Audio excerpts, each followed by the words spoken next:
नमस्कार, मैं हूं अजय शर्मा और आप देख रहे हैं डेमोक्रेसी मॉनिटर। उत्तर प्रदेश का सियासी पारा एक बार फिर से हाई हो चुका है क्योंकि उत्तर प्रदेश में चुनाव है। उत्तर प्रदेश के अंदर नगर निगम के चुनाव होंगे जिसमें आप चुनेंगे अपने पार्षद और मेयर। ऐसे में उत्तर प्रदेश की सियासत का रंग कैसा है ये जानने समझने की कोशिश करते हैं, क्योंकि अभी कल ही आम आदमी पार्टी ने प्रेस कॉन्फ्रेंस की और चुनाव का ऐलान कर दिया, वो भी व्यापार प्रकोष्ठ के जरिए। आम आदमी पार्टी का एजेंडा है व्यापारियों के जरिए वो उत्तर प्रदेश के अंदर सियासी ज़मीन तलाश रहे हैं। आज उनका एक सम्मेलन है, वर्कशॉप है, जहां पर कुछ व्यापारियों ने पार्टी की सदस्यता ग्रहण की है। इसी मसले पर बातचीत करने के लिए आज हम पहुंचे हैं गाजियाबाद में। वहां पर बालकिशन गुप्ता जी उर्फ बालू, जो कि राष्ट्रीय व्यापार मंडल के जिला अध्यक्ष हैं और भारतीय जनता पार्टी संबंध रखते हैं, तो उनसे जानने समझने की कोशिश करते हैं आखिरकार भारतीय जनता पार्टी के व्यापारियों की क्या रणनीति है आम आदमी पार्टी के व्यापारियों को लेकर। बालू जी, किस तरीके से देख रहे हैं आम आदमी पार्टी के व्यापारियों को लेकर एजेंडे को? देखिए, आम आदमी पार्टी की राजनीति अपनी अलग राजनीति है, वो फ्री की बात करते हैं। हमारे जो नेताजी हैं, हमारे जो माननीय प्रधानमंत्री जी हैं, वो फ्री की बात नहीं करते, वो देश विकास की बात करते हैं। उन्होंने व्यापारियों के लिए बहुत किया। सबसे ज़्यादा सुरक्षा की जो दृष्टि से देखा जाए तो व्यापारी उत्तर प्रदेश में सुरक्षित है, जहाँ योगी जी की सरकार है। छवि यादव कहती हैं कि उत्तर प्रदेश के व्यापारी सुरक्षित नहीं है। कुछ दिन पहले मेरठ के व्यापारी ने आत्महत्या कर ली, इस पर आप क्या कहेंगे? देखिए, मेरठ के व्यापारी ने आत्महत्या कर ली, इस मामले में ये कहना है कि देखो, कोई केस किसी तरह का, किस तरह की उनके साथ घटना घटी ये तो वक्त ही बताता है। पर जो है, हमारा व्यापारी जितना सुरक्षित इस भाजपा सरकार में है, आज से पहले चाहे मुलायम सिंह जी की सरकार रही, चाहे बसपा की रही, कभी व्यापारी इतना सुरक्षित नहीं रहा।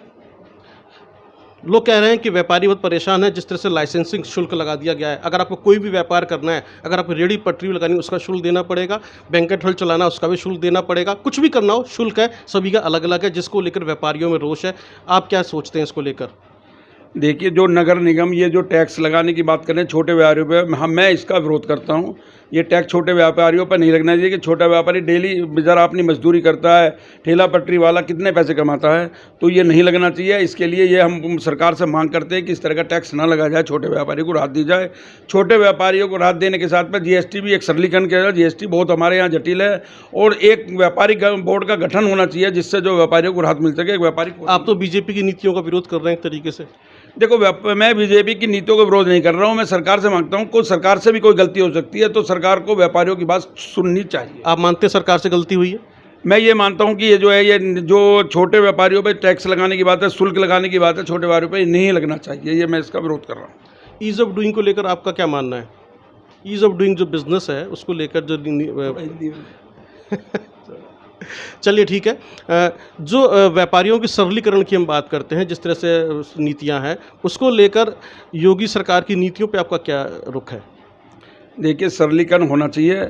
योगी जी को व्यापारियों को राहत देनी चाहिए, क्योंकि व्यापारी 2 साल के इसमें जो है बहुत पिसा है। हमारा व्यापारी इतना त्रस्त हुआ है कि व्यापारी जो है बहुत त्रस्त है। ये इंस्पेक्टर राज खत्म होना चाहिए। जो व्यापारियों को ये अधिकारी वो करते हैं, ये मतलब त्रस्त करते हैं, उन्हें नहीं करना चाहिए। अभी एक वो लाए हैं जो जनरेटर जो है नहीं चलाएंगे। ये तो बहुत पुराना है, एनजीटी वाला जनरेटर को लेकर नोएडा में बहुत पहले से था। अभी आपने इंस्पेक्टर राज की बात की, जीएसटी के लागू होने से इंस्पेक्टर राज खत्म हो गया, लेकिन इसके बावजूद भी व्यापारियों क्यों लग रहा है कि इंस्पेक्टर राज है? देखिए, जीएसटी के जो सचल दस्ते हैं ये खत्म होने चाहिए।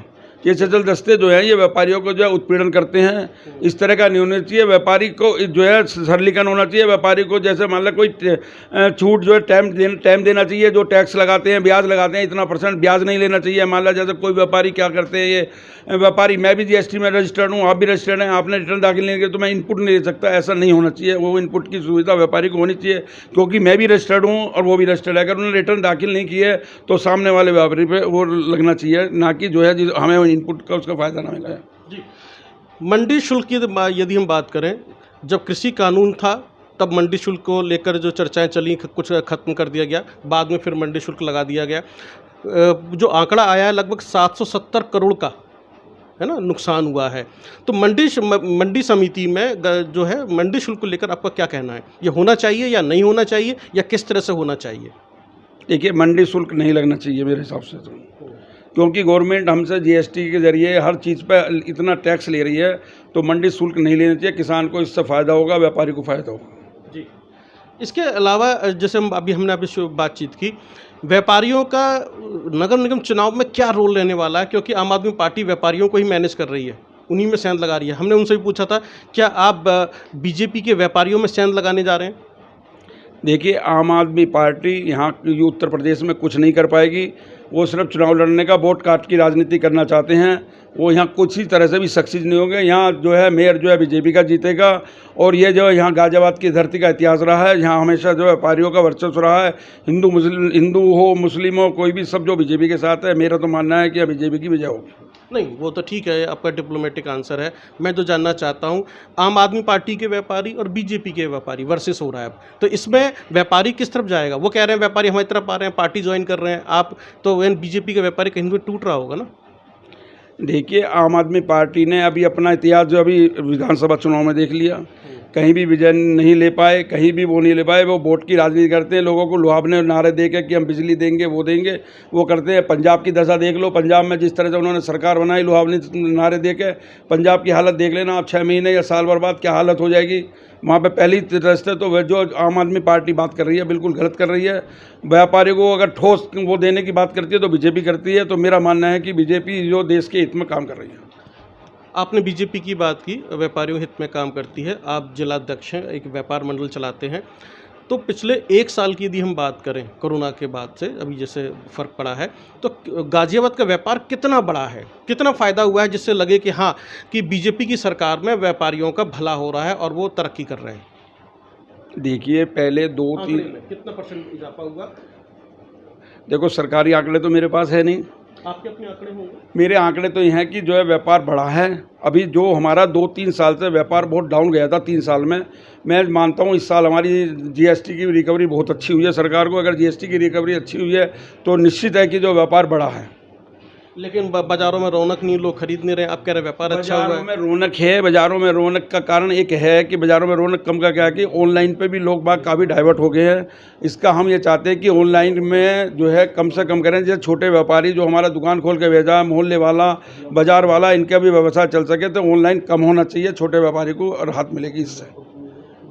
अभी आपने सुना जिस तरीके से बालकृष्ण ने कहा कि आम आदमी पार्टी में जो व्यापारी हैं वो बीजेपी के व्यापारियों को टक्कर नहीं दे पाएंगे, या बीजेपी का व्यापारी टूटकर आम आदमी पार्टी में नहीं जा रहा है। वहीं आम आदमी पार्टी कह रही है कि हमारे पास व्यापारी आ रहे हैं। अब आम आदमी पार्टी का व्यापारी सड़कों पर प्रदर्शन करते हुए दिखाई देगा, उत्तर प्रदेश की सरकार की नीतियों को लेकर, उनके पॉलिसीज़ को लेकर। अब किस्सा बहुत रोचक होने वाला है। गाजियाबाद की सियासत का रंग बहुत ही रोचक होने वाला है। आखिरकार गाजियाबाद का व्यापारी किस तरफ जाएगा? आम आदमी पार्टी की तरफ जाएगा या फिर भारतीय जनता पार्टी की तरफ रहेगा?